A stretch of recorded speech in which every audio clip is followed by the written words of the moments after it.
gossip. I'm a wild. What's up, guys? This is Uriah Faber. What's up, guys? Stephen One Boy Thompson. It's the IBF champion, Earl Smith Jr. Cynthia Calvio. Hi, this is Michaela Mayer. Montana and Mark, the Della Rosas. This is Daniel Miracle Man Jacob. Shout out to Kendrick and Matt. And you're listening to the Slip and Dip podcast. And you're listening With your boy Kendrick and Matt. And you're listening to Kendrick and Matt on the Slip and Dip podcast. Woo! Back at you once again. Kendrick Johnson, Matthew Wells, on the heels of crazy Super Bowl 52 and UFC Brazil this weekend. Man, what do you think about that crazy game, bruh?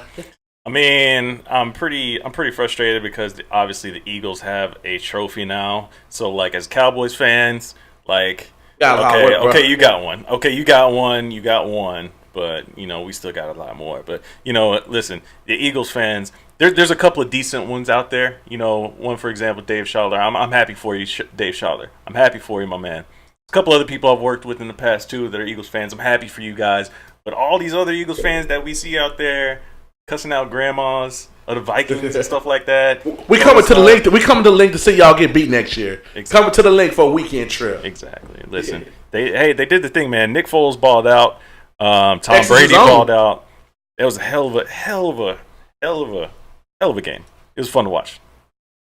Slipping back to the MMA/boxing side, we got, as usual, an action-packed show. Have a friend of the show making his second appearance on the Slip and Dip podcast. James, one of the coolest nicknames in the MMA game, the Texas Cutioner Vick, and he has fire to spit for the whole lightweight division. And I think that man would fight right now if he could. Hell, he basically said he would. Good, man. He's and then with a little curveball, we have a last-minute substitution, a great substitution, strawweight sensation, Angela Overkill Hill, breaking it down with her big fight coming up in a couple weeks in UFC Orlando. Man, what do you think about this whole weekend? I think they should get rid of cards like last night, personally. Or when I just say get rid of them, but like, for instance, they have the 12 pay-per-views they have, the 12 to 13 pay-per-views they have a year. They should have maybe 6 of these and cut the fights in half. I know they trying to make as much money as possible, but it just kind of dilutes the product in the big picture. Like, they got some more UFC on. They don't got no old names on. Oh, they got Lita Machida. Oh, it's not 2013 no more. I mean, I'm not one that's gonna be like, you know, the cards are too much, whatever. I think it's if you continue to grow the sport, you know, I think the amount of cards that we have are fine. The problem is when you have these fight cards and you get stuck with egregious mismatches. That's the only thing that kind of steers me away from having so many fights. But there is, I mean, at the same token though, like, for being a big MMA fan, obviously I want to watch as many fights as possible with the best production as possible. So give me the full UFC production every time. Give me the Bellator tentpole production, not the Bellator small card production where they just screw up stuff all the time. Give me the tentpole production where they have everything on point. They got the big stage and the firework, you know, like how they do it, like kind of like, you know, a nod to pride or whatever have you. But I like seeing the production value, man, you know. But at the same time, it does get a little exhausting, you know? Like, I want to do stuff on the weekends. I don't want to have to sit through a whole 6-hour fight card, especially a Fox or FS1. Why you doing that, man? I could have told you when I saw the card, okay, I'm going to watch Valentina, do what she got to do, and I'm going to see if this Anders guy who just popped up out the blue, if he's legit. He's not, but we're not going to talk about him. No, I mean, he's still very young in the game. Very young. My whole thing is, what are these and he won the fight, in my opinion. I had him winning the fight, but the same thing is, it wasn't a crazy decision because when you do the same thing over and over and it's not working over and over, it's like what you expect. Like, sometimes I question what these dudes do in the training. So he knew he's gonna make Machida circle to his left. He circles with him, but he never engages, and most importantly, he don't cut off the damn ring like 90% of UFC fighters. It's like, I know it's a lot more room than the actual boxing ring, but when you take angles and you cut off the ring, your odds of getting that hand raised go up tremendously. And then, hey, if you can hit somebody like a Cyborg or Francis Ngannou, it's almost like church. You give yourself a chance, regardless if you have no ground game or anything. But it's like, people don't get it. Like, that's too simplistic for them.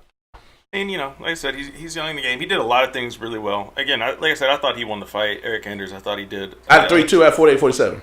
Yeah, I had him winning the middle rounds. He lost the first. 2, 3, 4. Yeah, Me too. lost the first and the fifth. 2, 3, and 4 were his. I mean, he did a lot of good things, and I think for a guy that's tricky, like Machida's, he's getting older, but he's still really tricky. And I think one of the big things that how Machida does his hip switches and his feints, he didn't give off any tells or give any inkling of how he was going to react to those things. So that kind of froze Machida up a little bit too. But at the same time, like he said after the fight himself, he's got to go in there and he's got to open up a little bit more to make sure that the judges don't take one away from him. He open up a lot more. Like I said, not a lot more because, like I said, I scored the fight for him. So, competent judging. Like if you look at the MMA Decisions website for this fight, it was like 70-30 scoring the fight for him. So. I mean, a lot of people's. It wasn't a robbery per se, like the Sergio Moraes Tim Means. Tim Means absolutely got robbed in that fight. Like that was Brazil home cooking at its finest right there. But I will say this though: the one judge, Tony Weeks, scoring 4 rounds for Machida. I don't know what the hell he was watching. Hey man, he's a boxing guy. But my whole thing is, people were saying that it was a hometown decision. Just because the hometown guy won, but the guy's not even from Brazil. He's American from Las Vegas, Nevada, who's more famous for refereeing Floyd Mayweather fights and boxing fights in Las Vegas than being a UFC judge. Does not matter. What do you mean it doesn't matter? How you give the hometown decision when the guy's not from the hometown? He's not even from the home country. It benefits the hometown, it benefits the home country to have their star home fighter win in a main event spot. So whether or not he's from Vegas, he could be from California, whatever, he knows what that means to have that fighter win. And I'm pretty sure that actually does favor and hits into his decisions. Of course it does. Of course it does. I'm not saying that he's getting paid to do it, but hey, I'm just saying. There's something to it when everyone is saying Machida is going to win this because he's in Brazil. And Machida won it because he was in Brazil. Yeah, on the boxing side, we're going to have Triple G and Canelo. Like I told y'all 3 weeks ago, it's going to be Cinco de Mayo weekend. They officially came out with it, but we would have want a team that gave you the plan in advance, and it will be in Las Vegas. Don't let them BS you.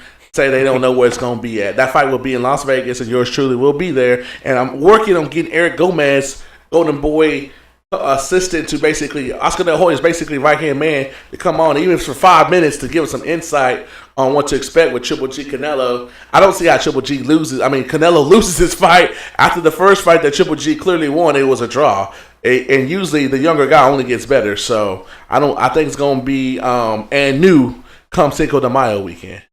Yeah. Again, like if anybody's shocked and surprised that there's going to be a big boxing fight on May 5th, I don't know what you're doing with your life. On a Saturday on top of that. I don't know what you're doing with your life if you think that's a surprise. But I'm excited for it. Obviously, big time boxing match. Canelo, Triple G, come on now. And kind of peep into the boxing schedule. Earl Spence will be coming back. Dallas's finest will be fighting in Dallas. Matt, you might get to beat him in person. I might introduce you to the IBF champion who I've become pals with the last couple of years. Get to check him out. Fighting right here in our backyard, moving around and things. Yeah. And then also, Keith Thurman will make his return fight in April. And if everything goes according to plan, Keith wins in April, Earl wins in June, Thurman, Spence this fall somewhere in New York or somewhere in Vegas. Either Barclays in New York or T-Mobile in Vegas. Either way, your boy will be there. Hey, I've been wanting to fight for 3 years. I'm all about it. Before we get into these interviews, man, I would be remiss if I did not mention the absolute horrific referee job Mario Yamasaki did last night. Tell me this. I understand why everybody's up in arms. Like I said, I caught the fight. I call up, man. I'm like, yeah, man, I saw Valentina whoop Toko's ass. Did you see the first round? And I really looked on the replay. That definitely was brutality at its worst. Yes. But at the end of the day, he's not going to lose his job. So why people up in arms? It's not going to change anything. Because I understand where they're coming from. Seriously hurt. That's why they're up in arms. It has nothing to do with him being employed or not being employed, and whether or not that it should have an effect. Like referees need to be held to a standard, and if you allow something like that to happen, like listen, the reason why we have fights to determine who the better fighter is on any given night. Okay, that was determined about 3.5 minutes into the first round. it was determined. Like, there was clear that chick had nothing for Valentina. Everybody knew going in. The odds makers knew going in. Valentina's a heavy favorite. Anybody that, I don't know, remotely pays attention to what Valentina Shevchenko's capable of doing knew that was going to be a very one-sided fight. Maybe about, I don't know, 3.5 minutes in, 4 minutes in, when that chick only threw one punch and landed one punch. Meanwhile, Valentina, I think, how many did she have in the first round? At least 150, something like that. Let me see. I'm gonna pull up the stats real quick just to see what those first rounds were. But it was insane to let that fight go on like that, man. Absolutely insane. Let's see. Overall, 230-3. 230 strikes to 3. 95 significant strikes, 2 for Priscilla. And credit to Priscilla, I mean, she tried to hang in there and try to get it done. But listen, the referee's job is to protect you from getting seriously hurt. And you had nothing for Valentina on the night. And when the referee fails, man, the corners have to do the boxing thing. They got to step up and say, like, no mas. Because the fighters are hardly ever going to say no mas. And that's a universal thing. You don't see trainers step in or throw towels at all for very rarely. You'll see them stop it in between rounds. Yeah. But you rarely see them throw the towel like they do in boxing in the middle of the fight. Even like in MMA when it stops in between rounds, that's because the fighter and the referee has to come over and then the doctor maybe. Like, are you sure? Yeah, it's like it's hardly ever, very very rarely. It's like one of the weirdest things. Yeah, like, because everybody, we're family and da. And they family. But people also, like, they don't want to take that opportunity away from the fighter. They don't want the fighter to get mad at you. Like, no, you're their corner. You're supposed to be in their corner, literally. Like, you're supposed to protect them when the referee fails to protect them. Like, that's part of your responsibility as being a cornerman. Watch me see a towel get thrown in next month or two. I would be glad. Especially if it's in this situation. Like, I don't know what the hell Mario Yamasaki wanted to see. I really don't. Like, after Priscilla was in mounted crucifix for 2.5 minutes, did you really think she was going to get out? After getting that beat down in the first round, did you really think she was going to get out? Yeah, I was surprised that he made Valentina actually physically choke her out. She hit her. I know. I just saw the second round. I know she hit her about 45 times in a row. How about 2 minutes into mounted crucifix, you start clapping? Like, do something. What? Is that what he said? Yes, he was clapping at her like, you got to do something. Like, get up, make it. Really, dude? Have you not, like, are you not watching what we're watching? I know you're watching it because you're in the same cage. Like, you're literally there. Like, you have the closest vantage point. But somehow you can see that fight should have been stopped a long time ago. It's egregious, man. Like I said, I wanted to be happy for Valentina in the moment. I wanted to celebrate that because, you know, she's going to be getting that title shot when Nico Montano's healthy enough. But yeah, man, that the whole stoppage left a very, very sour taste in my mouth, and I couldn't really appreciate, you know, what Valentina did. And as our second guest will hint at, you know, she kind of hinted at, Miss Angela Hill kind of talked about, you know, it wasn't very impressive because it was just like that big of a mismatch. You know what I mean? So, anyways.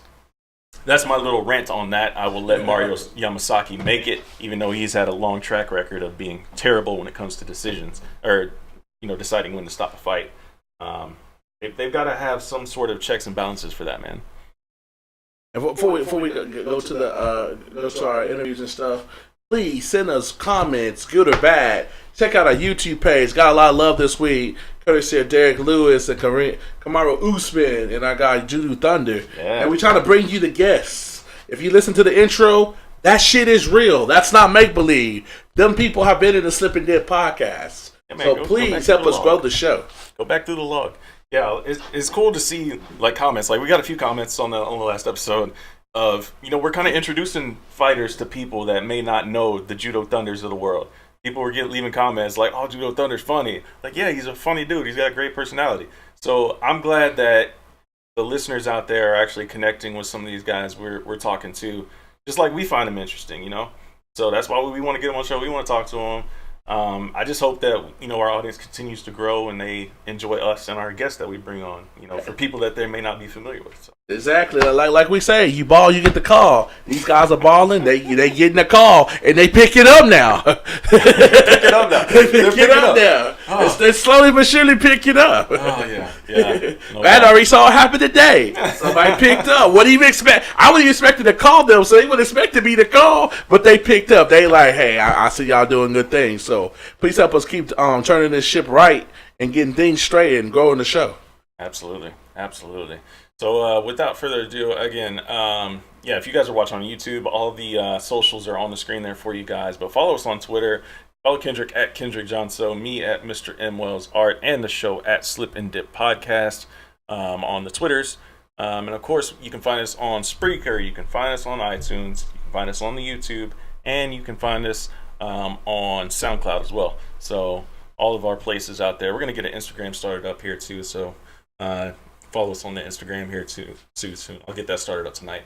But yeah, I think anything else you want to hit on before we get into these interviews, man? No. Hats off to the Eagles and they lucky ass win. They're props where they are. Coming for you, Philly. Coming. I'm a big Cowboy fans. Jerry and them got a lot of work to do. It ain't just me and Jerry. Jerry and them got a lot of work to do. This is very scary what we saw over the last month with a backup. So they only gonna get better when Carson, Walker, and Wentz come back. So yeah, if you're a football fan, you're a Cowboy fan, a lot of work to do this summer. You know what I said to myself every time Nick Foles threw a touchdown tonight? What? I played back that quote of Jerry Jones. Foles isn't an option. Foles isn't an option. He said that during the offseason a couple years back. Foles isn't an option. He said it so matter-of-factly, like Foles. He's not better than Dak. Don't get it twisted. Shit. Like, this dude just absolutely torched the Pats defense, put 41 up on him in the Super Bowl. This dude is legit. Don't give me nothing. I mean, I love Dak. Don't get me wrong. I'm rocking a Dak hat right now. Don't get me wrong. I love me some Dak, but sometimes you're right, sometimes you're wrong. And Jerry, I'm not saying Nick Foles would have led us to the Super Bowl, but I'm just saying maybe the Eagles wouldn't have won the Super Bowl if Nick Foles was an option. I don't know. You never know. But it is what it is, man. Congrats to the few decent Eagles fans out there. I know there's a couple of you. Let's get into it. Episode 40. James Vick coming at you first, and then Miss Angela Overkill Hill. Enjoy. Hit us up. Let us know how you like it. Peace. Please welcome to the Slip and Dip Podcast, making a return visit, his second time. He balled and got the call after UFC 217. Hopefully he balls again in 2 weeks, as he will be on the Cowboy Madeiras car in Austin, Texas. The Texas executioner himself, James Vick. Are you getting ready for Francisco Trinaldo?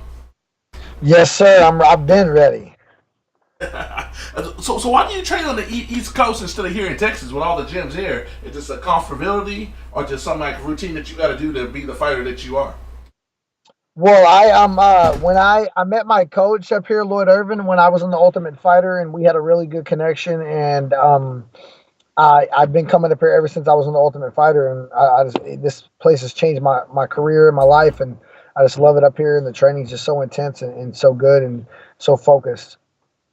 Is it any more added incentive fighting in your native state, being a Lone Star State? You know how we get down here in Texas. Oh yeah, I'm excited to be. I'm excited to come back home again. I love fighting at home. I've never lost at home. I love it. So what's it like, man? I know you were last time we had you on the show. You were talking about everybody ranked above you, trying to get somebody to fight you that was ranked above you. But we see you fighting, like you get this fight against Trinaldo, who's an older guy, 39 years old, arguably on his way out of the sport. I mean, is it frustrating that this is the matchup that you got for this card? Well, not really, because when this fight was made, Trinaldo was actually ranked above me. He was ranked 13th. I was ranked 14th. Since then, they redid the rankings, and I'm ranked 12th, and he's ranked 14th. But when the fight was initially, agreed to, it wasn't a step back. At least it wasn't a step back, and the guy is ranked above me. So I mean, obviously, I want someone higher, but at least I didn't have to take a step back. And Kevin Lee and Michael Chiesa and them wouldn't take the fight with me, so here we are. Yeah. Was there anybody else that turned down a fight for you, or is it just those two guys? Basically, Sean Shelby told me, that they were out, and then he's like, it's basically between, Paul Felder and Trinaldo, and I said, well, I'll fight either one of them, and then he messaged back and said that Paul Felder was out and wasn't fighting until April, and Trinaldo would take the fight, and I said, let's do it. James, would it be safe to say that you're the most avoided man in the division? I mean, I think so. Yeah, 100%. I think so. I mean, there's guys that will fight me, but they're ranked way below me. I mean, and they don't have the record I have to. I'm not. This is what I don't understand about all these guys that try to act like I'm not worthy enough to fight them in the top 10 or top 15 or whatever. I mean, I literally have better records than all of them. Like Michael Chiesa is 7-3 in the UFC. Kevin Lee's like 8-3. I'm 8-1, and these guys act like I'm not worthy to fight them. My fucking record is better than theirs is, So it's it's not like I'm a 2-2 guy or even like a 3-0 guy asking for these fights. I'm a dude who has literally one of the best records in the whole organization. So yeah, it gets annoying that they don't want to fight, and I do feel like I'm the most avoided guy in the division, 100%. Hey, since you croaked up, I gotta take the liberty. So you knock out this guy doing what we think you're gonna do in 2 weeks. Can you get on the mic and say, I said on the Slip and Dip podcast, I'm going to say it now. I'm the most avoided man. Call somebody out. Man,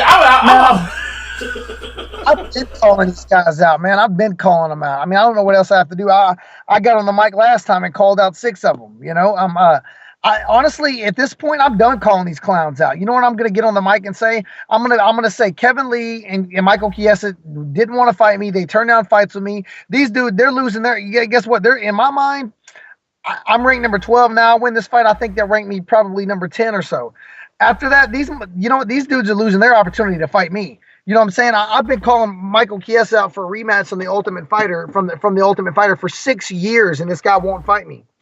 And he says that it's because he's ranked above me. That's understandable, except the fact that he's now fighting a guy that is ranked below me, and he wanted to fight. He was campaigning for a fight with Evan Dunham, who's ranked like 3 or 4 spots below me. So you don't want to fight me because I'm not ranked high enough, but then you're willing to fight 2 other guys that are ranked below me. You know what? I'm done calling you out. You've lost your opportunity. I'm moving on. I'm thinking Khabib. I'm thinking Tony Ferguson. I'm thinking McGregor. I'm thinking world title. I'm done with these clowns. So when you come this to Sean Shelby, now what did they say? Basically, Sean, this is exactly what Sean told me. He said, it sucks. This is the position you're in. He's like, these guys want no part of you. He said, and basically he can't put a gun to these guys' head and make them fight. He said back in the day when people were fighting, he would say, they would say, well, if you don't fight Vick, then you're sitting on the shelf for 4 months. And back when people were making 2 and 2, he's like, of course they would take the fight. He said, now people making 50 and 100 grand to fight, they'll be like, okay, no problem, I'll set. That's what happened with Evan Dunham. Is I wanted to fight him in August, and last August, and I didn't even get the fight until November. Sean said, either fight Vick or you're setting, and Evan Dunham said, okay, I don't care, I'll set. So basically you can't force these guys to fight. So Evan Dunham's another one. I begged to fight the guy. And I didn't just randomly call Evan Dunham out because I'm a weak guy who thinks I can beat Evan Dunham and I'm just trying to move up by getting easy opponent. Sean Shelby approached me with the fight. He asked me to fight Evan Dunham, and I said, yeah, I'll take the fight. And then he wouldn't take the fight with me. He turned it down, and so I get on the internet trolling him. He won't even reply to 90% of my posts. And then now he's ranked 3 spots below me. He lost his opportunity. He's a 36-year-old journeyman on his way out, and that ship's done sailed. He's fucked. So when you get that mic, you gonna have that same fire and be like I said on Slip and Dip podcast, I'm gonna tell y'all fools right now, and just spit it out. Oh yeah, I'm gonna have some stuff to say, but like I said, that's pretty much exactly what I'm saying. I'm done calling these clowns out. They don't want to fight. That's cool. I'm not thinking them anymore. I'm thinking world title fights. Yeah, man. Yeah. World title is. I mean, it seems like that picture's finally getting a little bit clear at the top now. It seems like we finally come to terms, or at least the UFC's come to terms that maybe Conor won't be fighting again. So it's like we got the Khabib Tony matchup finally. I know you talked a little bit about that last time you were on the show, and when we were talking about who you thought was the best at 155, and I guess we're finally going to get that answer here in a few months between Tony and Khabib. How do you think that fight's going to play out? I think Khabib wins. I think the only way Tony Ferguson wins that fight is if it, like, this sounds crazy, but if basically I think the only way Tony Ferguson wins that fight is if he lands like a big elbow or something on the bottom and cuts Khabib and they stop the fight for a cut. I think he gets held down for 5 rounds. I think there's no way he can stop the takedowns, and he accepts being on his back too much. He's not a guy who looks to get up. He sits there and is comfortable playing in his guard and shit. He does have an active guard where he can land damage and hurt people from the bottom. But I think Khabib wins the fight, and I think that Tony Ferguson gets too complacent being on his back, and I just don't think that he's gonna. I don't think he's gonna win. Yeah, it's a hell of a matchup. Oh, what were you saying? You were gonna say something? I would have fight with you and Habib shape out, James. What would you have to do to give him that first loss in the octagon? If I fought Khabib? Yes, sir. I think here's the thing. I think that Khabib could take me down. I don't think he can take anybody down, but I don't think Khabib can hold me down. When I get my back, all of his takedowns come from off the cage, and I've never had anyone be able to hold me down and do any damage to me on the cage. I get my back on the fence and I get up, and I see, like, people see, like, when he fought Abel Trujillo, they're like, oh, well, he took him down 21 times. Well, what I saw is Abel Trujillo got up 21 times. I look at it the other side, and I just feel like I'm so big and long that the way he was posturing up and punching Barboza from standing like that, he's not going to be able to hit me from standing up on his feet. He's going to have to come down with me. And I just feel like my guard is active enough, and I'm not going to stand guard. I'm going to get my back to the fence, and I'm going to get up. And he may get me down multiple times, but I promise you I will get up to my feet every time, and I'll land. And I'm not just going to get up and be defensive like Abel Trujillo was. I'm going to be throwing, and I'm active, and my cardio's through the roof, and I feel like that nobody can hold me down. I feel like if I get my back to that fence, I'm going to get up. I don't care who it is. But you be able to piece them up, because to me, Michael Johnson had the right game plan, but he didn't know how to execute it to beat Habib. Put a blueprint out there. I don't know if it was by accident or by default, but he just didn't follow through and execute it. I mean, I do 100%. I think I'm a way better striker than Khabib. I think most of us are, a lot of us are. I 100% think that I'm a better striker than him, and I'm not afraid. I think a lot of these guys are afraid of him, and I understand, that why they are, but I'm not. I ain't afraid of that motherfucker at all, and I'd fight him today, and I definitely think that I would have the huge advantage on striking against him, and I would definitely, obviously, all my fights I try to stand up and strike with people. So obviously that would be my game plan. And if the takedowns came, I would adjust and just like I do in every fight, and I would get back to my feet and I would win. Very cool. So James, last time you were on the show, you talked a little bit about a little knee issue you were dealing with. So how's that been coming along?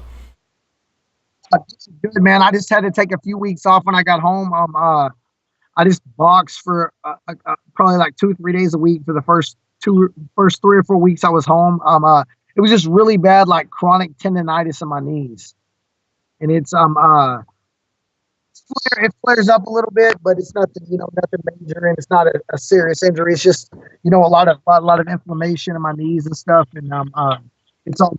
I've been running this camp, and everything's good. That's good. So no issues in your training. You're able to get everything done. In terms of setting this game plan up for the Austin fight? Yes, sir. 100%. Nice. Very cool. Very cool. I'm looking forward to that fight, man. I'll be out there covering it, so I'll run into you once or twice that weekend. So looking forward to seeing that fight go down for sure. Yes, sir. James, does it bother you the fact that you're definitely an established fighter in the UFC, but that people only show up when it's fight week? They're not like us. Like, we trying to show you love around it and throughout the year. People just pop up to you when it's close to fight week and then they go away again. Does that bother you, the fact that they don't give you the respect that they give to some of these other people that you didn't beat? It bothers me that it pisses me off that the UFC doesn't promote me the way I should with the record I have, 100%. And I'm not just some fucking boring ass lay and pray wrestler. I'm not some dude that's not exciting. I finish fights. I knock people out. I submit them. I'm an exciting fighter. I don't get in very. I've maybe had like one boring fight my whole career. And I don't fight like that. I don't understand. I'm a 6'3" lightweight. I don't understand why I'm not being promoted more. And I honestly, at this point, I'm over that too. I'm not going to sit here and complain about that anymore. I don't even care. Fuck them. They don't want to promote me. Then that's fine with me. I'm gonna be a world champion regardless. So I'm not worried about any of that. And I get love from a lot. Guys like y'all. Ariel Hawani always shows me love. I'm gonna be on his show tomorrow. Obviously my name is getting way bigger and stuff like that, but I mean, I'm happy with where I'm at as far as I know I feel like I deserve even more, but I definitely deserve what I do have, and I have earned it. And I was disappointed and pissed that I didn't get the main event spot on this card, and but I'm over that, and I don't even care anymore. That's whatever. I speak from that too. We appreciate you always showing us love and coming on here and doing what you do. We definitely support you. Do you think this, at the end of the day, you just kind of have to just catch a break? Like, be one of those people that pop up on a short notice fight? Like, somebody has to basically, you kind of have to sit back and let the cards fall where they may. Somebody get hurt, you slide in last minute and whoop somebody's ass. Something crazy like that's going to happen to change your luck. Maybe. I mean, I don't know what. I mean, I highlight reel 3 guys in a row. I knocked out Joe Duffy, who's never been knocked him out, who they were hyping him up the whole damn lead up to the fight instead of me.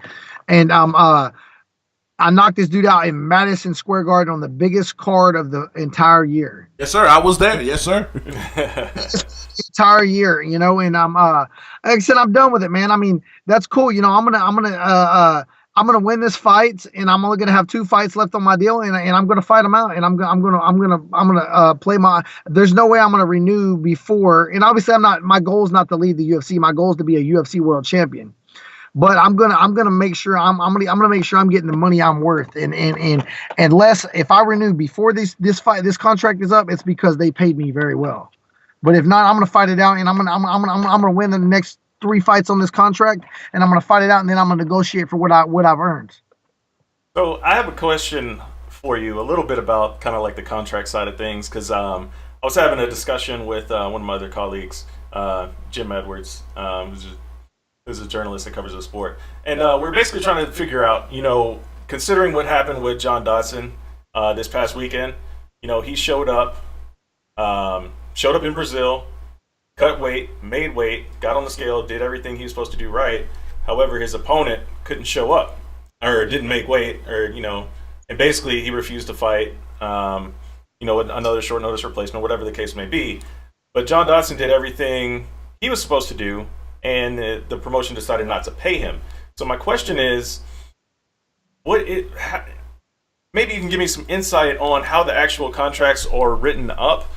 Is show defined, or is fighter pay defined as you actually stepping in the cage, or actually getting on the scale in order to receive that first half of your check? So are you sure John Dodson didn't get paid? Because I heard somewhere that he did. So I wasn't 100% sure. That may have changed like in the past couple of hours, but initially, they were taking this stance. A lot of reports were saying that he wasn't getting paid. So I don't know if that changed in the past couple of hours, but from initially, like the weigh-in day and everything like that, before the fight card, it was still being reported that he wasn't paid. So this sounds bad, but honestly, with that stipulation in the contract order, I'm not even for sure what it says. And I know people are going to be like, why are you saying shit if you're not reading it 100%? First of all, I had a lawyer read my contract, but here's the thing with the UFC. It's basically a monopoly on the market, and if you don't sign it, then you're not fucking getting it. You know what I'm saying? If you don't sign it, you're not going to be there. Just like when I signed up for the Ultimate Fighter, they sent me a packet that was that thick, probably 50 pages, and I didn't even read it. You know why? People are like, because it's either take it or leave it. That's the type of power the UFC wields over people. It does suck, but it's kind of is take it or leave it. Now, if you get to a point where you're Like, so to get the organization and make money, but if he's still already in the middle of his contract, he can't do that. But it pretty much with the UFC is. Yeah, I guess it's kind of a frustrating thing for guys trying to figure this stuff out, because it could have been like I'm not sure if this would happen with Dotson. I'd like to talk to him about it, but maybe he didn't even know that was a part of the requirement. Like maybe showing up and making weight and then doing everything you're supposed to do doesn't mean anything until you actually step into the cage. I mean, like if that were to happen to you, like I could imagine you'd be extremely frustrated that you did everything right. Your opponent messed up, and then you don't get paid at the end of the day. Well, if they said they weren't going to pay me, I would probably raise hell immediately, publicly. But honestly, I would have took the fight. I hope my opponent comes in overweight. I'll gladly take a percentage of his purse. And I don't see if it's like a ridiculous amount of, okay, like yesterday, what's his name? Desmond Green's opponent missed weight by 6 pounds. And then missed weight again on the weight that they agreed to. Okay, now that's a lot of weight. 6 pounds is a lot of weight, and that is an advantage in my mind. But they gave the dude 40% of it. Would I fight the guy if he missed weight by 6 pounds for 40% of his purse? Hell yeah, I would. I would take that 40% in a heartbeat. But if it's 2 or 3 pounds, I don't see that as that big of an advantage. I mean, it is, but it's not. You know what I'm saying? It's not enough. In my mind, I'm mentally strong enough. I don't give a fuck if he came in 10 pounds of weight. I'd still whip his ass. Yeah. I mean, look what happened to Kelvin Gastelum and Woodley.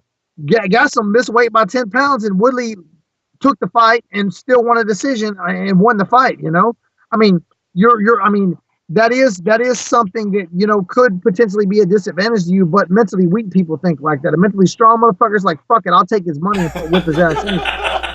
Yeah, like how much of that is overblown, man? Because in training camp, you guys are obviously training with guys bigger than you. You're training at a bigger weight throughout camp. So, I mean, how much of that is just truly overblown and just like, oh, well, the paper says this and you came in at this? I mean, don't get me wrong. Weight classes exist for a reason, 100%. For sure. Absolutely. But if a guy like Desmond Green's opponent, what's it, Michael, how do you say his last name? Prazeres. This dude, he asked the right person. This guy, now let's be realistic. This guy's missed weight like 4 out of 6 times or something crazy. The guy's like a repeated offender, so they need to make him move up. But if the guy is if I come in at 160 pounds, I'm still like, God forbid this next fight I came in 160 pounds, I'm still a lightweight. I've never missed weight before in 9 other UFC fights. People can say, "Oh, well, you're the biggest guy. You're bigger." Like that was my whole argument when I was campaigning for the main event, and I agreed to fight Cerrone. I said I'll fight Cerrone in either weight class. And everyone's like, well, you're not a welterweight. And I said, how the fuck is he more of a welterweight than me when he's fought twice as many fights at lightweight as I have, and I walk around bigger than he does? So it does play a factor when you see a Darren Till versus Cerrone. That's a different scenario because Darren Till is a natural freaking welterweight who probably is going to end up having to move to middleweight in the next year or two. Or like he's huge. He's like 4 years old and he's young. When you're young and you're able to make the weight, but as you get older, your body fills out. Everyone knows this. That's the argument I have with a lot of these guys who claim that they use the weight cut, like Sage Northcutt, trying to use the excuse that he wouldn't fight at his real weight class. He's never lost at lightweight. He's only lost it in his unnatural weight class of welterweight. The dude is 180 fucking 5-pound 22-year-old. He is a natural welterweight. He will be moving up. Whether he can still be disciplined and make the weight right now, eventually he will be moving up, and he really is a welterweight. So they can say that, use that excuse, but the guy's not really a lightweight. When I was 22 years old, I walked around at 165 pounds and never even cut weight. James Delivery. I'm a corner new term. You just popped out a HMO, a hot MMA opinion. Not again. Them HMOs up in here. My goodness. Hey, how did your kid come? Are you still waiting on it? April, right? I didn't hear you. You cut out. What did you say? I said, when's your kid coming? Have you had it yet? My son is due April 5th. Congratulations in advance. And how much motivation did this have? In fact, this is the last time in the cage before your little man come. I mean, I'm. You know, it's funny. I always hear people say, "Oh, it motivates me." It don't really motivate me anymore. Basically, really, just from a financial standpoint. You know, obviously, to win this fight and get that extra money is always good to have that cushion in life to to start your family and to have your first kid and to have that financial cushion. But as far as winning, my motivation is to be a world champion. I'm always going to be motivated to be a world champion, and that's been my goal since I got into this sport.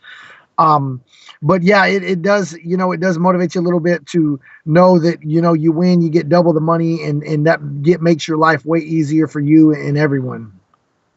Absolutely. Before we let you go, Matt, can you pull this up? The top 5 people in the division. We're going to throw out the 5 names of the top 5 people in your division, and we want you to tell us why you whooped their ass and how hard it's going to be. Let's do it. I'm going to go hard. I wouldn't expect anything else. Fixing to go in. Here we go. I mean, obviously, we know the top 2 at the moment because they're about to fight for the title. So we'll start with number 5. Dustin Poirier. I'll leave to him. Poirier or Gaethje. My thing is you have a higher IQ than either one of them, so you'll find a way to get your hand raised. What's your take? We're going to lump them together because they're 5 and 6. Exactly. I have a way higher IQ. Justin Gaethje gets hit too much. He has no defense. He fights like that because he don't have the skills to fight any other way. People's like, oh, he's so exciting. He's a tough guy. Yeah, because he has to be a tough guy because he don't have no physical attributes, and he's a dumbass. He's a human punching bag, and I would knock him out cold.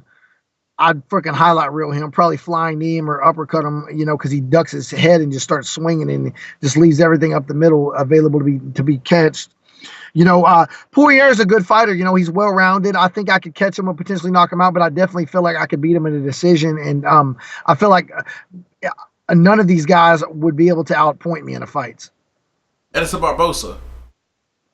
I think that he's very skilled, explosive. I think that I would hit him I would touch his chin and knock him out. I think he has a suspect chin, and he has more physical attributes than most of the guys in the division, but he also has broken multiple fights, and he shows signs of being broken. And I'd put the pressure on him, and I feel like I'd land my right hand and on his chin and knock him out. Eddie Alvarez. I think you being the younger, fresher guy. I think Eddie's been in too many wars, and it's due to catch up with him. It's already starting to catch up. Oh, I'd beat the brakes off Eddie Alvarez. I don't think he'd touch me at all. I think that I'd move on him. He'd be swinging, hitting air, and I'd knock him out. I think I'd knock him out too. I beat the nigga off. Oh you give me, buddy. Butchered his last name. Oh my god. Khabib. I think I would either catch him with something big, or I would win a decision. I think I would move on him. I think I would get up. I think I would gas him out, him repeatedly trying to hold me down, and I think I would either catch him with something big, probably a straight right hand, or win a decision. Tony Ferguson. I think I would finish Ferguson. I think that he's the type that he's not going to sit on the outside and lose a decision. He's going to come in and take a risk because he wants to win. And I think he gets hit too much, and he's an easy target, kind of like Gaethje. He's been tough and he's been able to survive it, but he's got a lot of mileage on him, a lot of wars, and I think I would knock him out. If you would get the jackpot and get a Conor McGregor fight, how would that go down? I definitely think I would finish him. I would knock him out or submit him. I think by the 3rd round, he'd gas out, and I would, he's gassed in multiple fights before, and I would move a lot and make sure, I stayed away from the left hand, and I think that's really his only weapon. Everything he does is to hide that left hand, and I just be aware of it and move. And I'm 6'3", my reach would give this dude massive problems, and I would finish him. How much money would you put on yourself knowing that you'd be a massive underdog? How to get Conor? I'd bet the fucking house on myself. I'd bet as much as I would be allowed to bet. Nice. Yeah, man. I tell you what, I'm looking forward to you, climbing the ladder, man, and getting in the cage with some of these guys. And I think the path to that obviously starts here in Austin coming up soon. So like I said, I'll be out there, man. I'll be covering the fights. I'll be talking to you backstage. And all that good stuff. And I'll give you a call that week, James. Your boy be in LA. I'll be there in the All-Star weekend. I'll be on the West Coast. Yes, sir. All right. I appreciate it, guys. Hey, can we get you, after you get that W, can we get you on the week after? Because we got this new saying, you ball, you get the call, so we expecting you to ball. Yes, sir. I'm gonna try, man. I'm gonna be super busy, and I've been away from my girl, and she's pregnant, and so I'm gonna try, man. I'll try. Maybe it may take me a couple weeks though. Okay, man. Matt will be on the scene. They'll set that up. For sure, man. I'll talk to you. I'll talk to you in Austin, brother. Take it easy until then. Thanks for your time. Good luck. Please welcome to the Slip and Dip podcast, making her debut on the show. One of the best strawweights in the world, Angela Overkill Hill, who will be taking on Marina Moroz at UFC Orlando. You ready to get back in that cage, Miss Hill? Hell yeah, I'm really ready. I've been chomping at the bit for a while, so when I saw that her opponent fell out a few cards ago, then I was already hitting up my manager like, hey, let's do it. So yeah, I'm excited about it. When it comes to as your game has evolved, are you more about winning or putting on a show? What I mean by that is some people like seeing like the Cowboy Cerrone or Justin Gaethje style. They like getting into those crazy showdowns versus like fighting very strategic and might quote unquote be boring to the fans, but you get your hands raised. So what is more important to you? I mean, I've always liked winning. Winning is always the first priority. But you know, like it really sucks when I fight people who are doing the strategic thing, and you know, I feel like I'm working for both of us, you know, because I am an entertainer as well. I feel like people want to see exciting fights, and you know, I try my best to make sure all my fights are exciting, regardless of who I'm fighting. So yeah, I think they're both really important for me.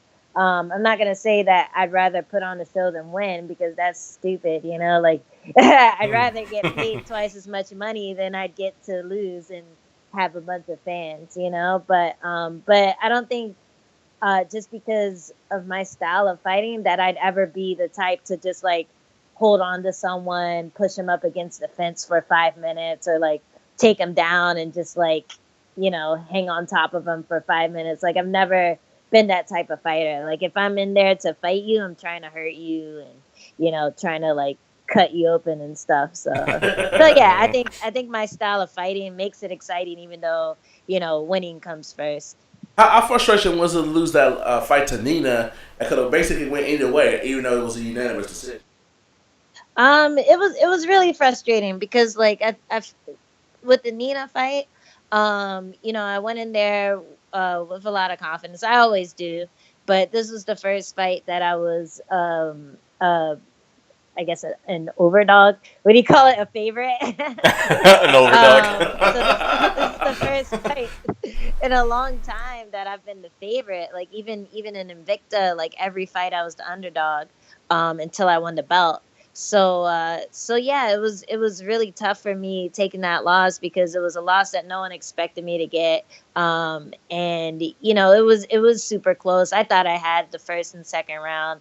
But you know, like I've seen way worse decisions being made like before and after my fight. So it's a crazy sport that we have. Like you can't just like feel like you did more damage or feel like you controlled the fight more. Like you actually have to like dominate every round and hopefully win the rounds that you dominated.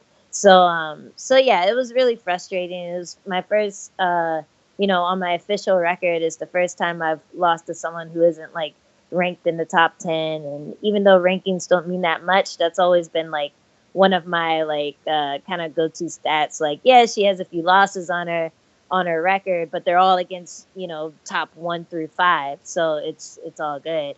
So yeah, that was a tough loss for me to take. But every loss, it makes you look back at yourself and see what things you can do to like get that next jump forward.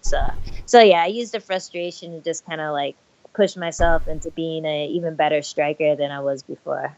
Yeah, you said something pretty interesting there about you know, the judging and you know, being frustrated with, you know, how fights can play out. I mean, me, like as a journalist, you know, watching the fights, I mean, it's pretty frustrating for me as a journalist even covering the fights, because you guys have this system in place that's supposed to accurately determine the winner if a finish doesn't happen. But that system is so flawed. You know, like you said, we've seen so many worse decisions. You know, even before and after that fight. Obviously, this weekend being a prime example, we saw a couple of different. Oh man. Yeah, no, don't get your boy started, Angela. Don't get your boy started. He's hot about it. I mean, you could just listen to the commentary and you're like, all right, so I think this person won, and like both of the commentators think this person won, and then like the other person wins, and you're like, well, oh. Yeah, I mean, yeah, it was pretty crazy. Oh, actually, no, Brazil yes. wasn't even as bad as the weekend before. What was the weekend before? With all those crazy, Charlotte. the one that Fish fought on. Charlotte, yeah. The Charlotte card, is that the one you're talking about? Yeah, Charlotte. Yeah. Like, that one was nuts. I think there was one guy in there giving like 30-27s right. all night. Like he would fall asleep and just wake up and go, oh, 30-27. All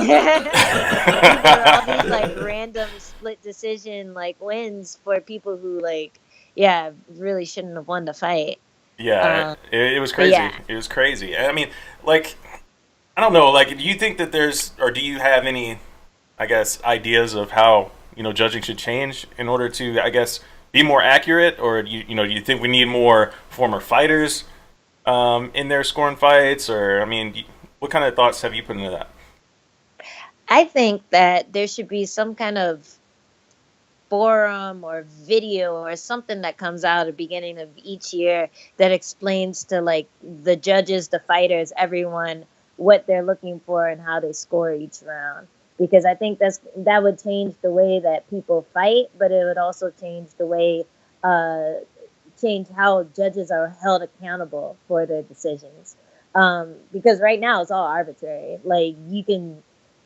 When has a judge been called out on what they judged, you know, or what they saw? Like they're going off of like what's happening in front of them. They're not looking at video replays. So it's all just a matter of like their experiences and how they think, oh, okay, that punch looked hard, so I'm gonna score that punch, but I'm not gonna score this punch, or I'm not gonna score this takedown, but I'll score this slip. You know, like stuff like that. It's really tough for everyone to be on the same page. So maybe if there was some kind of like, I don't know, thing that was out there for the public to look at and see, oh, okay, well, you know, this is what they're looking for, so this is what I'm going to do in my fight, that might help. But I don't know, it's a tough one. I mean, some people say that the 10-point must system is flawed, and maybe they can, I don't know, like do something where, you know, sport with so few rounds, like it works for boxing, but when you only have 3 or 5 rounds, like one round can like decide the entire fight. It's kind of brutal for a person who obviously like won the fight towards the end, or you know, beat the person up for 2 rounds, but maybe the second round was kind of close. So yeah, it's a tough one. Like everyone needs to huddle up together and figure it out. That shit's annoying. yeah, it is. It's frustrating. So what do you think when somebody says, you know, Angela Overkill Hill, she's a good fighter, but she can't wrestle? Does that bother you, or is that something you taking the hard to work on? Who said that shit? They haven't said that. Some of these Twitter trolls, you know. I was in Invicta, so it doesn't bother me. Like I know my teammates know, my coaches know that like I've worked on all my flaws really, really hard. I always talk about my striking and stuff, and I don't put out there how much grappling and wrestling and, you know, cage work and mat time I put in, but you know, it's a lot. You have to. There's no way that I could have made the strides that I've made in my career without, you know, buckling down and fixing all that stuff that I didn't have in my repertoire when I was first on Tough. So yeah, it doesn't bother me. Like I think the thing that bothers me the most is when people look at my record and go, "Oh, you're only this and this," because you know some of my favorite fighters have like similar records or had similar records when I first started out. So yeah, it's like anyone who talks shit about me, they're usually a casual fan who hasn't been following MMA that long because like everyone who's watching my progress knows that I have potential to be great. As long as I keep going the direction I'm going, like yeah, everyone who's paying attention knows what's up. Here's a two-part question. How close are you to? Do you think, in your opinion, you are to the Roses and the JJs of the world? And would you ever fight at 125? Are you cool with doing the 115 cut? 115 is a really easy cut for me. Actually, I had this program I was on called hashtag Fat Ange this time, and I've been working on putting on a little bit of weight just so I can be bigger in the cage the day of the fight. What a lot of people don't realize is that we cut weight and we weigh in at 115, but then the next day a lot of people can rehydrate to like 15, 20 pounds bigger.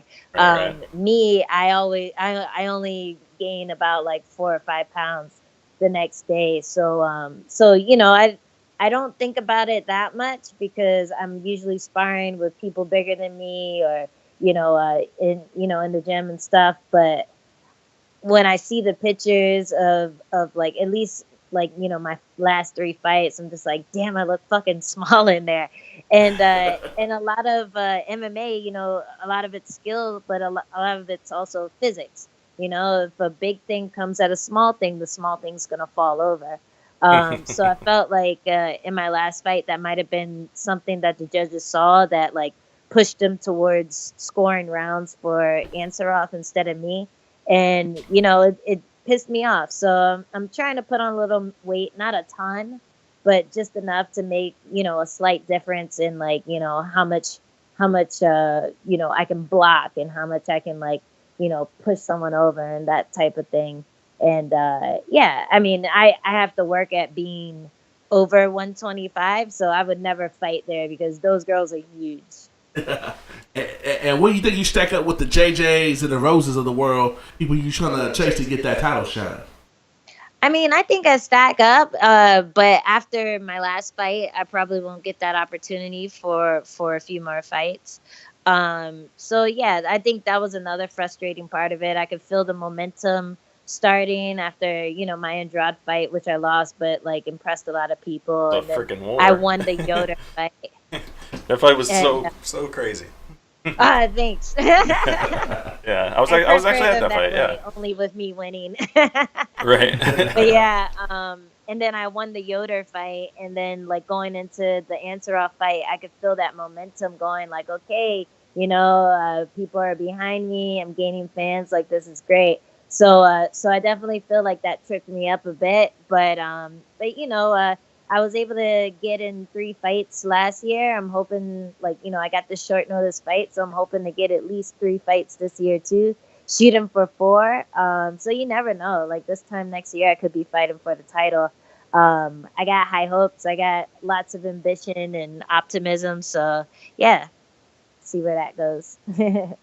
Very cool. So, Angie, I always see you on Twitter. You got a pretty strong social media game. And I always see you out there, squashing some trolls that come at you. I think you may have the most trolls in MMA that what come else at am you. I gonna do if I can't drink and smoke? Right? I think you get the most like Twitter love and hate. Like I don't know. It seems like watching your timeline, it's very polarizing in the people that come at you. So I mean, like. I know some people like try to make it a point to just like tune that out, but are you having fun with it, or do people really get under your skin? Like, what is it? Oh man, it always gets under your skin to a degree. Like, I don't believe anyone who says that it doesn't affect them at all. If you're walking down the street and some ugly person goes, "You ugly," like you're gonna be like, "Wait, what?" Like it's gonna affect you. You're probably gonna tell someone else that happened to you, and you're probably gonna think about it. Like if they're that ugly, like what am I? Like it's just the way the brain works. So it's kind of like my therapy. Like, like mostly like 90% of the time I'll just block them. Usually because like I have nothing to like go off of. Like I'll be like an egg or like like an anime character. or something like that. So I can't really make fun of them except for calling them a loser. So I'll usually just block them. But if they give me material, like if they post a picture or if they tweet something real dumb that shows me like insight into their psyche, then yeah, I can like, maybe make fun of them, poke at them a little bit. But like 90% of the people I usually just block because, it's usually not worth it. Like unless I'm in a good mood, like I'll usually just ignore them. So Angela, how you have the ability to click that switch? Because you're like one of the most laid back, chill people, male or female, of the UFC. But it seems like when to click that switch when to be a fighter and all that. How you do that click on and off? Because you do it very seamlessly. Oh, thank you. Someone's about to punch you in the face, so you try to do it first. I think a lot of fighters, they're never like heated, they're never temperamental, like, or usually, you have like the few like assholes or people who just try to use it as their like persona, but for the most part, like everyone's super cool. Well, like Conor McGregor, for instance, like I met him when I was on Tough, and they brought him in, and he did this thing where he was hanging out with Aisling Daly. Yeah, and he was super like sweet and humble and chill, and like he wasn't like all crazy looking, like he just did like 5 lines of cocaine, like he was just like chilling, So I feel like a lot of people expect fighters to be these crazy, like angry, or like just like just out there people, and a lot of times they're just chill. Like you save all that energy for the fight. So yeah, I think everyone has that switch. So who's somebody in your division that tries to be about that life, and who's somebody besides you that's really about that life? About which life? You know what life I'm talking about. What, like that fight life? Yeah, who's somebody that perpetrates, and who's somebody's really about it? Oh, don't make me do that. I don't like doing that to people. They know who they are. But we don't know who they are. Yeah, well, that's the way it's supposed to be, I guess. You just gotta look at people's track records. Like who's fighting people with the winning records? Who's fighting people with the losing records? Like if you spend like 10 minutes on ShareDog, then you can investigate and find out who is about that life and who isn't. So yeah, like I think I'm one of the people who get a lot of really tough fighters. Everyone at Alliance really is are the fighters who get the tough fighters. I mean, look at the people they set Jeremy up against. Look at the people they give Dom. So is Kat Zingano there? Look, what's that? Kat, is she there? Yeah, Kat Zingano's there. She came a little bit after me, so like I guess maybe a little over 2 years. So yeah, she's there. She's getting ready for her fight. We got a lot of fights coming up. We got Darian Caldwell. He's getting ready to defend his title in Bellator. Who else is going? I'm fighting on the same card as Jeremy. I'm sure like Dom, as soon as he's healed up, he'll book something soon. Make up for that fight he had to pull out of. Yeah, we got a lot of fights coming up. My girl Lauren, who was on the Contender series, she's gonna be making her debut in April, I think. And who else? Yeah, lots of people. Nice Alliance to MMA report. Appreciate that. Yeah. I don't know if you asked for it, but you got it. Hey. More back to it. So yeah. So obviously, I mean, your next fight against Moreau's coming up. Kind of as Kendrick, hinted at earlier. Some people, like you said, you've been working on it a lot. Is that wrestling thing? And Moreau, she's a pretty sound grappler. So I mean, in your preparation for this, has that been a focus? Are you guys expecting her to come out and try to get this fight to the ground as quick as possible? We'll see what happens. Like she hasn't fought enough for me to see a pattern. One fight she'll be standing, one fight she'll pull guard. She doesn't really seem like a wrestler, but maybe that's what she's been working on because I feel like she hasn't fought in a long time. And I know that the girl that she was supposed to fight is kind of like one of those short, stocky wrestler types. Jamie Moyle, right? Just a little ball girl. So yeah, like for someone like that, it's hard to assume what's gonna happen. But like I've always thought that uh, um, JoJo just doesn't have good grappling, like, and that's the one submission I've seen her get. And like it was a weird one. Like the girl pulled guard, and then JoJo got her arm out, but then she put it back in. Yeah, that one was real weird. So it's kind of like a weird one. I remember that one. Yeah, that was like something I would have done on Tough. Not anymore. That was also my second like MMA fight. So so there you go. But yeah, like she can grapple, but everyone can grapple. Like I don't think her grappling's any better than mine. Okay. So wherever it goes, I just want to make sure I stay active. I think her biggest thing is that she throws a lot of volume. So just keeping that punch count, keeping that strike count up, trying to keep it higher than hers, but also hitting harder and just not letting what happened with Ansarov happen again with this girl. So I think that's the main thing I'm gonna work on with this camp is just getting that cardio up and being ready to just like go. Nice. I don't know if that'd be the best idea for her to stand and trade with you, because I mean, if she saw that Andrade fight or those last couple Invicta fights, I mean, I don't know if that might be the best idea for her, because you can keep that pressure in that pace as well as anybody in the division. So I don't know if that's the best path to victory for her, but we'll see how she comes out, like you said. But don't tell her.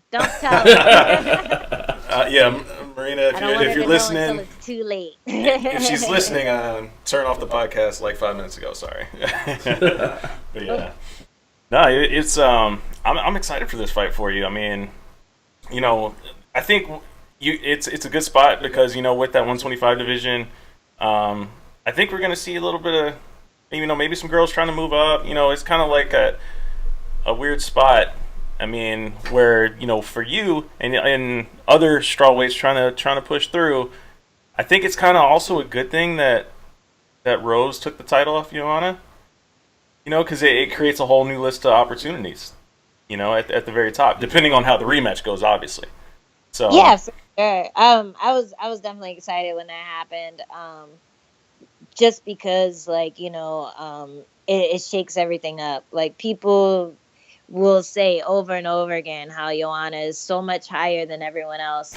And I think Rose was probably the last person anyone thought out of the top 5 had a chance against her. So, so it was cool to see that happen because, like, shut the fuck up. No one knows anything. Like, quit riding this hype train. Like, people love hype trains.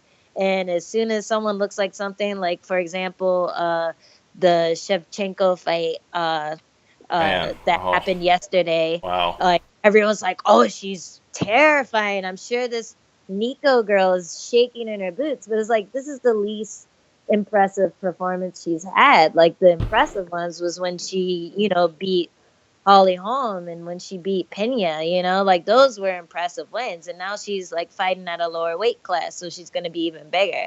Like, that's what someone should be afraid of, not this, hype building fight that, obviously works because everyone's buying it. So yeah, like I think, hype is good for the underdog because sometimes it gives the overdog a little and they start to believe in it, and then they fuck up. And I think Joanna fucked up, and she probably isn't in the right weight class anymore. Like, I definitely feel like she's blaming a lot of the fight on her weight cut, but what I know from weight cuts is that they don't get easier. You know, they get harder. The more you cut weight, the older you get, the more muscle you put on. Like that weight cut gets harder and harder. So it's good for her because the same thing happens with the rematch. She can go up to 25, and everyone wants to see her fight Shevchenko or whatever if she wins the belt. So yeah, it'll be good for her. And then all these fat strawlies can fuck off, and I can, hopefully break through the rankings. Hey, yeah, it'll be great. and I think there's some myth to what you're saying because I'm married. I mean, because I know somebody that's really tight with Ronda Rousey, and I told Matt. He texted me on Friday at the weigh-ins. He wasn't there. I was there in New York for the fights. He's like, JJ gonna get her ass beat, and remember the man that told you. I said, how the hell you know that? He's like, she sounds just like Ronda did before I was in the hospital with her in Australia. It was that, soon as that left hand hit her, boom, my phone blowing up. What I tell you, son? But he said she started feeling herself and believing the hype, kind of like Ronda was. He said he saw the same characteristics. So it's kind of so what you're saying has some merit to it. Yeah. I mean, it's people recognize patterns, and that's what happened with her. But I think more than anything, like that weight cut really fucked her up. Like the less water you have in your brain to like catch it when it shakes, the easier it is to get knocked out. And if she was going on saying how she arrived fight week 15 pounds overweight, like that's what I'm walking at now, like I can't, and I'm like the heaviest I've ever been. So I can't even imagine trying to cut from this to 115 in a matter of like 3 days. I don't get my co-host before we get into the weight cuts. Cause my boy, you better get my boy started. I'm gonna ask you something on a lighter side. How does Angela Hill look like on ESPN? EA Sports UFC 3. I saw the clip. I saw the clip of you doing the stanky leg. I saw that. Wait, was that a question? No, I was just saying I saw that little clip that I think you posted or retweeted of you, like the little glitch in the game. You're doing a stanky leg. Oh yeah, I think that's like my special move. Yeah, I haven't seen it since, so maybe they patched it. Nice, but I liked it. I wanted them to keep it in. But yeah, the game is weird. I mean, no, it's good, but it's weird for me to see myself in a game, especially because like I really look like myself. Like there's a lot of people in the game that don't look that close. Like my boy Wilson Hayes. Like I don't know what I don't know whose face they like grabbed for that, but that's nice. They gave generic fighter number 7. They just put a face on it. Yeah, Brazilian number 7. They just used the Brazilian template and made him bald. But yeah, like my character looks like exactly like me, so it's really eerie watching it happen. Like I actually can't play as myself because it gives me too much anxiety. Like maybe after fight camp's over, I can play as myself, but like right now I have to play with like the other weight classes because it's just too realistic for me. Like I can't take it. It's too much. That's dope, though. That's dope. I mean, it's gotta be. No, it's really cool. It's like they have this whole career mode where you can you start as an 0-0 fighter. You fight on this like no name MMA league, and then looking for a fight comes with Dana White, and they watch you fight, and if you win, that's your big break, and it's really crazy because in between each fight, you like add stats to like what you have. So you'll like train, and then it gives you more stamina. You'll like buy a jump rope and it does something, and you get a gym membership and that does something, and then you can like use your time in fight camp to buy certain moves, and you pick how long your fight camp's going to be. Like it's like there's so much detail. It's insane. I heard they went a little overboard. Sorry to cut you off. I heard they went a little overboard with the microtransactions. Is that accurate? Do you know? I haven't seen any yet. Okay. Like I'm sure I could buy myself more money to skip the whole like process of like, you know, fighting and winning and slowly moving up. But like I've never been that type of person to buy it. I always like just stick through it and do it the cheap way. Old school gamer right there. There you go. Yeah. There you go. Work for it. I've always been that type of thing. I always work for my shit. But yeah, it's pretty fun. And then if you just want to play a match with a friend, there's like the quick fight mode or online mode or whatever. So I'm coming for you, man. I'm coming for you. Uh-oh. You don't want I'm on PlayStation. Me too, but you said PS4. Yeah, me too. I always put my thing out there. But it's animation, like animation, only with a G in it. So, if y'all want a game, you know where to find me. Cool. Very cool. Matt, hit it with your weight cut theory. Oh man, look, we'll be here all night, man. I can't. Just for the record, like I can't stand weight cutting. I hate the fact that weight cutting is a part of the sport. I don't see this is my abridged version. I don't see why you guys are killing yourselves for the scale and inanimate object when you guys are sitting on the couch preparing for fights or heading into fight camp and you guys get into the cage the same weight that you were before you started the fight camp. Like it doesn't make any sense. Doesn't make any sense to me. I think it's stupid. Somebody's gonna seriously get hurt. We've already seen people die, and it just doesn't make any sense. So I need that to go away from the sport slowly but surely. Yeah, it definitely sucks. And no matter what type of anything you put on it, there's always going to be a danger of someone doing it in a dumb way. Like if you do same day weigh-ins, there's still going to be some dumb motherfucker who cuts 20 pounds and fights that day and gets really hurt. Like there's always going to be someone who abuses the system. So it sucks that it's out there. And I mean, it sucks that this is part of the sport. But yeah, like for me, I go for longevity. So I've never been big on cutting a ton of weight. Like for a while, I considered doing 105. And I think at that time, I could have done 105 and been successful. But like once I decided to do 115, there was no going back. Like I put on the muscle, it settles, and if you try to cut down to that weight again, you hurt yourself. Yeah. So yeah, it's kind of like it's a tough one because like you do have people coming in huge who could hurt you, but I think in the long run, it's better to get a few bruises than to like fuck up your kidneys and or like I said, the water encasing your brain is like drained out and leads to concussions. Like it's just bad for you altogether. Like it's bad to just be chilling and dehydrated. It's madness. Fighting and dehydrated. It's madness. I mean, obviously, like we're recording this interview right after the Super Bowl. I mean, imagine if whole teams of NFL players had to cut 30 pounds before they stepped on the football field the very next day. Oh man, they'd be dead. Like what? There would be no NFL. Exactly. It makes no sense. Like hey guys, we're playing this game this weekend at 2:05. Everybody's got to win at 2:05. It's just like what? And then you guys got to put on helmets and pads and go crash into each other every play. Like yeah. Come on now. It's silly. It's nuts. And so we know you have a low key persona, but how's it cool the fact that to be an African American woman thriving in a sport that you're not really set up to be thriving in and and to be a role model and not get in trouble, unlike some kid folks. I like the way you put that.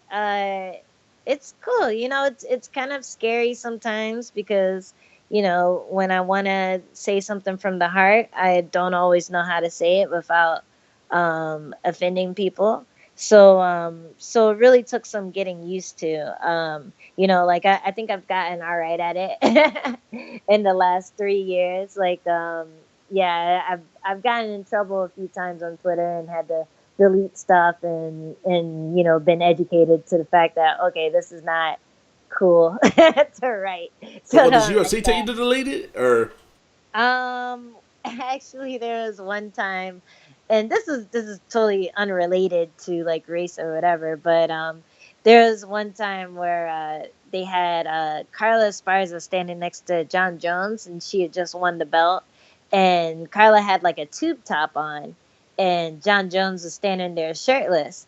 And so I cropped the picture so it was just like her shoulders and John Jones's torso, and I put a Brazzers logo on it. Nice. Nice. And I posted it. And was like, oh, and I got a message to take it down.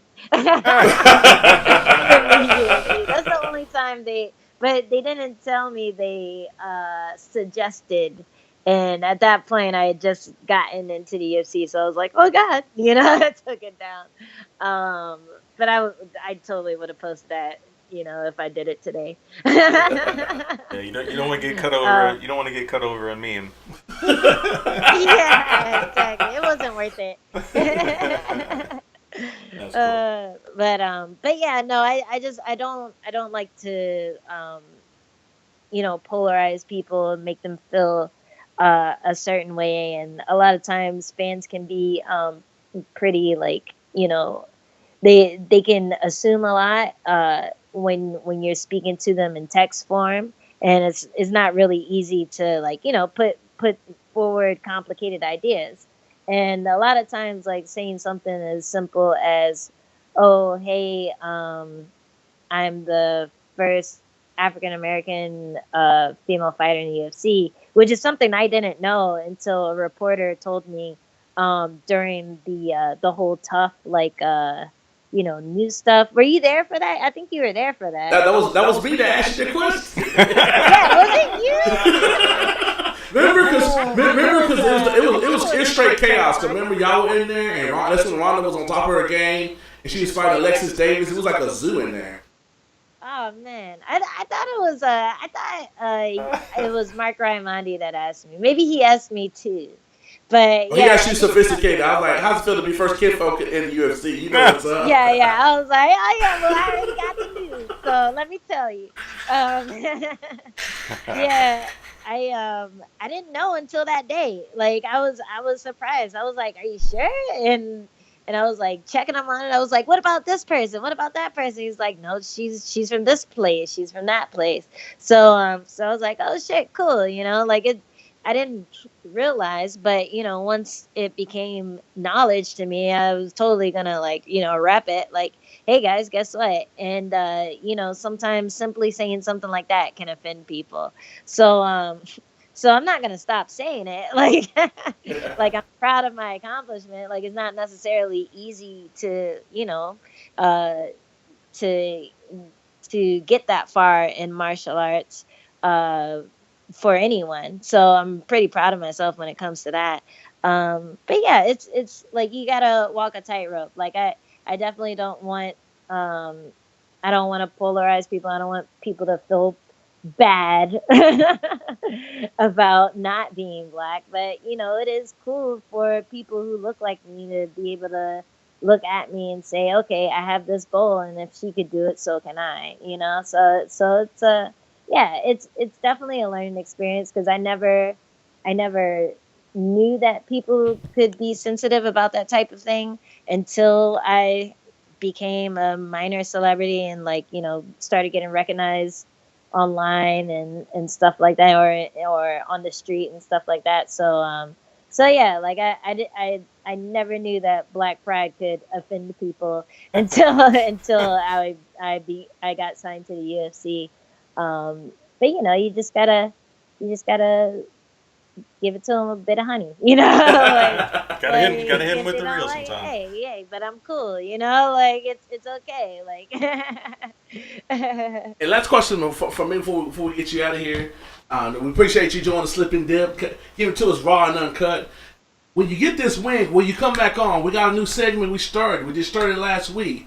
It's called You Ball, You Get the Call. So when you ball, after you get that W and get your hand raised, can we get you back on and get you on Skype all did up? Oh yeah, I'll be all like pretty. I'll put my glow on. There you go. So we can sign you up to get you back on in a couple weeks after you get that dub and get that hand raised. Exactly. Very cool, very cool. Angela, like Kendrick said, thank you for joining us tonight, right after the Super Bowl. Look forward to you fighting at UFC on Fox 28 coming up on the 24th in just a couple of weeks against Marina Moroz, however you say her last name. Yeah, get that dub, close and yeah, everybody knows it is something. Yeah, like they know who she is. And of course, we know who you are, so we'll be obviously watching that fight very closely. And like Kendrick said, E-Ball, you get the call. We look forward to having you on again and joining us to talk about how it all went down. Yay! Thank you. Appreciate Thanks for it. having me. That was fun. All right, cool. Have a good evening, and like I said, we'll talk to you soon. Appreciate you coming on.